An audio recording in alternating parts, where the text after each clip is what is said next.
In 8th grade, section 11.4, we're dealing with quadrilaterals. Now, triangles have 3 sides, quadrilaterals have 4, and so we're dealing with 4-sided figures. So a quadrilateral is a closed figure with 4 sides and 4 angles. And a triangle adds up to 180 degrees, all the angles, but with the quadrilateral, all the sides, all the angles sum up to 360 degrees. Now, not all four-sided 4-angle polygon fits in these categories, but these are just some categories of quadrilateral. So, if it doesn't fit in anything and it's 4-sided and 4 angles, then for sure it is a quadrilateral. But then you have a trapezoid, which means that they have one pair of parallel sides. The others don't have to be parallel, because if you see here, eventually it intersects. So these don't have to be parallel, but these sides are parallel. So you have, it's called a trapezoid. A parallelogram has both sides parallel, so opposite sides are congruent and parallel. So that means this is parallel to this, and this is also equal to this. And this is parallel to this, and this is also equal to this. So these arrows show parallel. Right, these are supposed to be arrows, by the way. So these arrows show parallel, and the little tick marks show that they're equal. Now, underneath a parallelogram are 2 other ones. Here's a rectangle. A rectangle has everything that a parallelogram has, except it also has 4 right angles. Okay? Now, a rhombus is not a rectangle, but it is a type of parallelogram. It too has everything that a parallelogram has, but all sides are congruent, so 4 congruent sides.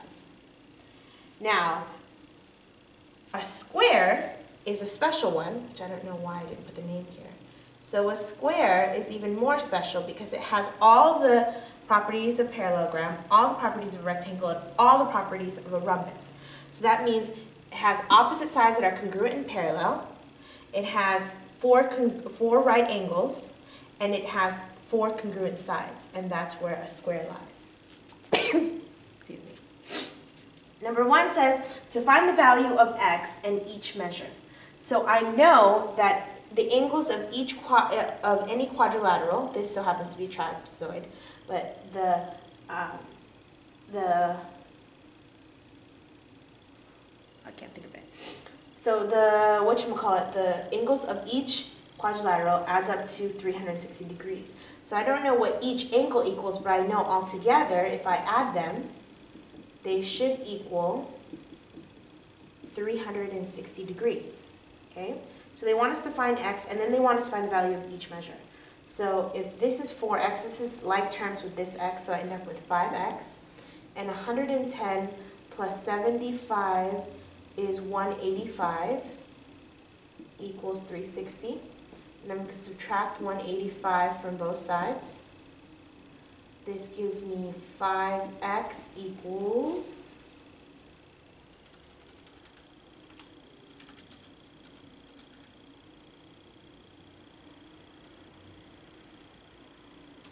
175 divide by 5, I end up with x equals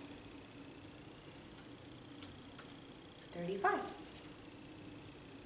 So that's my first answer, which is x. And they've already given me 2 angles. They've given me 75 and 110. But I also need to do 4 times 35, which gives me 140 degrees. And then x is just 35.